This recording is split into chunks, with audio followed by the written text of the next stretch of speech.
tema Te de estaba hoy. escuchando antes, realmente, bueno, más o menos lo que voy a hablar yo, Ajá. porque los acontecimientos que han pasado últimamente Es para es preocuparnos y para ocuparnos. preocuparnos mucho. Yo estoy muy preocupada, vos sabés ya desde todo el año pasado Ujú. que vengo hablando que estas cosas iban a suceder, pero nadie tomó nota, y es peor, van a seguir sucediendo más y cosas peores. Ayer una mamá, después del mediodía estuvimos conversando, ¿no? Y me gusta esto, que la gente Sí, se preocupe por y se supuesto. ocupe. Y decía que siempre, hasta ahora, tanto los papás como las instituciones vamos detrás Sí, del problema. siempre, siempre. Ujú. Nunca podemos ir delante, siempre Ujú. detrás. Bueno, y el adolescente y la violencia. Este es un tema muy complejo, muy Ujú. complicado, y hoy en día se habla mucho de las formas de violencia que aparecen en las escuelas, Ujú. porque las formas de violencia que aparecen hoy en las escuelas no son las mismas de muchos años atrás. Claro, cambiaron los tiempos. Cambiaron totalmente. Aparte del bullying tradicional, Ujú. hasta la violencia digital, que es lo que empeoró Claro. todo esto, como el ciberacoso.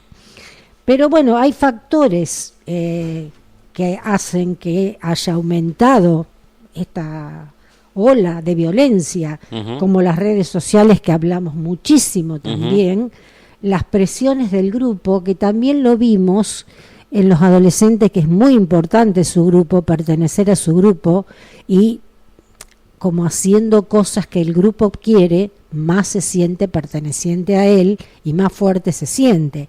Y esto lo hemos visto en algunos de los casos que pasaron.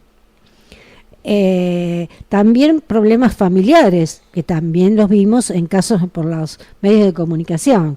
Todo esto influye mucho en los comportamientos violentos. Generalmente, a nivel general, la violencia en las escuelas es un fenómeno multifactorial, no podemos decir que es por una sola causa. Hay muchas causas, factores como la angustia que traen los chicos muchas veces de la casa, el estrés, las desigualdades sociales, la falta de recursos y hasta la cultura del silencio en las aulas hacen que se perpetúen las escenas de violencia. Porque esto llama la atención. Varias veces ha pasado que todos dicen, pero era un chico callado. Ujú. Esto lo repiten y aparecen estos casos, que era callado, que no molestaba, que se portaba bien, que rendía bien, no tenía ningún problema. Pero todo eso es lo que yo veo, Ujú. no lo que siente o le pasa a él. Claro. Entonces, sí, después voy a hablar la semana que viene de cómo introducirnos en su subjetividad, porque yo de afuera veo cosas que no son las que les pasan a él. Ujú. Tengo que adentrarme en eso. Y para eso tengo que hacer todo un trabajo como padre que no es fácil. Ujú. Y bueno, por supuesto que lo importante de esto, como dijimos todo el año pasado, es la prevención a través de la educación socioemocional. Lo hablé muchísimo el año pasado, pero estamos en la misma. Las autoridades ministeriales no se hacen cargo, las instituciones, algunas, me llama la atención que las instituciones que han pasado en los casos de violencia por la televisión no se han hecho presentes, no las vi, no vi al director que ponga la cara y diga qué pasó, Ujú. cómo va a enfrentar esa situación, si va a reunir a los padres, si va a hablar con los chicos, si van a trabajar con profesionales. Ninguno salió a hablar ni a dar explicaciones del tema. Eso para mí es terrible, que en una escuela no salgan a hablar los directivos o los docentes, pero bueno, los directivos por supuesto, de cómo van a trabajar esto que está pasando y que les pasó a ellos.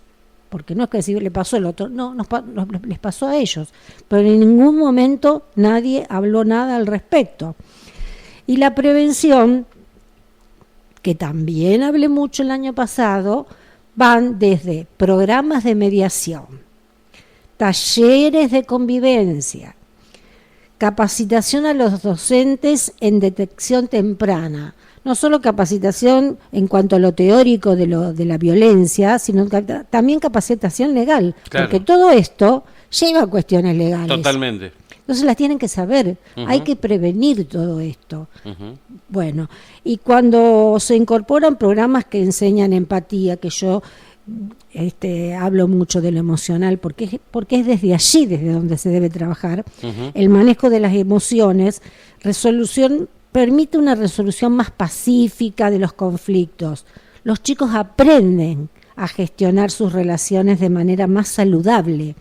Esto a largo plazo, porque no se hace de un día para otro, puede reducir mucho la violencia, pero además es fundamental que las familias, los padres y las escuelas trabajen en conjunto para generar redes de apoyo, que también dije miles de veces el año pasado.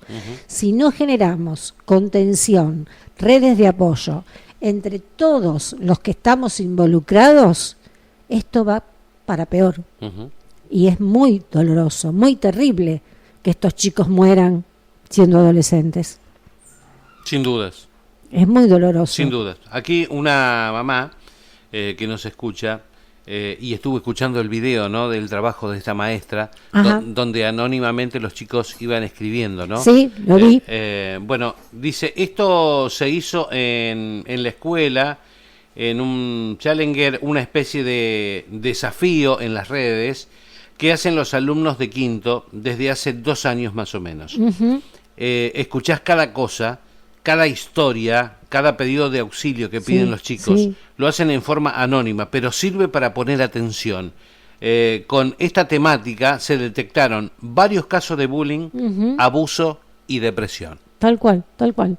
Todo esto que aparece, que se puede llegar a ver, porque el bullying se ve, muchas veces se ve. Además hay que estar atentos. Yo siempre digo, el ojo y la mirada muy, muy profunda, muy atenta, porque hay veces que hay cosas que los que no son profesionales se les escapa, pero por eso después voy a hablar de cómo trabajar no desde la superficie del adolescente, sino desde su interior.